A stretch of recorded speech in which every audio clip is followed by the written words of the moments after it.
Hi everyone, Jolene here from Bookworm Adventure Girl. I hope that your week has started off well. For today's Mondays with Margaret episode, we will be talking a little bit about Selected Poems 2, which is a selection of Atwood's poems from 1976 to 1986. As you know, Atwood published Selected Poems 1 in 1975, and that included her poetry from 1965 to 75. Now, we didn't read this one together because we had already read all of the poems in each collection that's included in this one. So, and that way we'd be like rereading the entire thing. So why would I choose to include this collection? Well, originally I thought it would be to focus on snake poems and the 17 new poems included in this selection. However, if you are following along, then you know that we already talked about snake poems because it was included in Interlunar a couple of weeks ago, and that was a surprise to me. So for this one, we will focus on the 17 new poems that, as far as I know, only exist here. We don't have too many more poetry collections coming up in our reading schedule. I think there's 3 from now until November, which includes Margaret Atwood's most recent publication from last year. It's her poetry collection called Dearly. I do like that when you look at the, and I've done this before, the books by Margaret Atwood list at the beginning, we have read all of these and then some. They don't include everything here. They're not including her children's books, and they also don't include the Canadian Heritage book. It's a nonfiction book that she wrote. So this selection of poems includes 15 poems from the collection Two-Headed Poems, including some of my favorites. It includes The Woman Who Could Not Live Without Her Faulty Heart, and then of course also The Woman Makes Peace with Her Faulty Heart. There are 12 poems from True Stories, and it includes one of my favorites called Variations on the Word Sleep. There are 6 poems from the section Notes Towards a Poem That Can Never Be Written, including 2 of my favorites, Torture and A Women's Issue. And from Interlunar, which we just read a couple weeks ago, there are 7 poems from the section on snake poems, which I actually think might be all of them. And from the section called Interlunar, there are 16 poems. So it's a pretty comprehensive look at the decade of poems.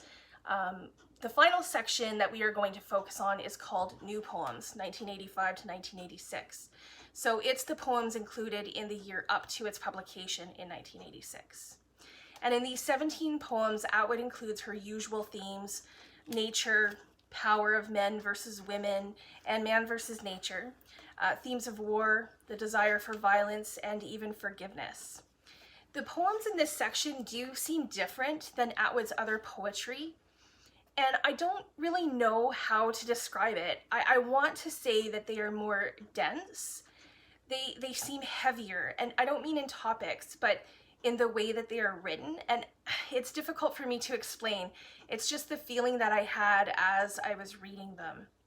One of the themes that I am most impressed with is aging, and we've seen this theme before in a few of Atwood's collections of poetry and also in some of her short stories. But this time it's different, and it seems to me to be more personal. It seems like she has found a higher degree of confidence in herself after being a published writer and poet for 25 years, and we haven't really seen this in the same way before. So I think that we see this especially in Aging Female Poet on Laundry Day, Aging Female Poet reading little magazines, and the one that begins the section called Aging Female Poet Sits on the Balcony, and this is the one that I would like to share with you.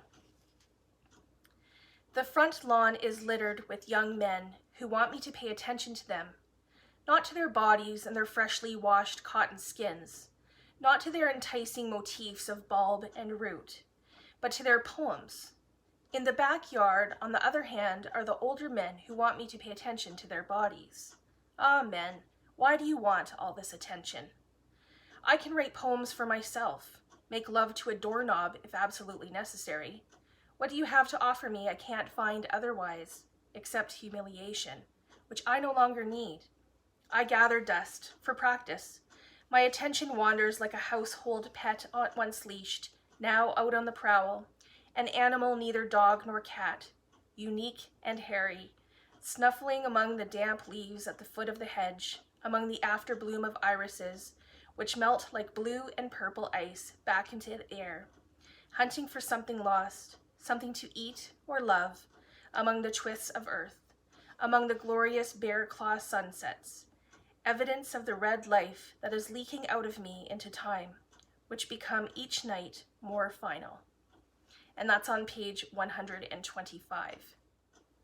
One of the things that I have enjoyed most about this series is reading Atwood's work in order of publication and seeing how she has evolved as a poet and writer.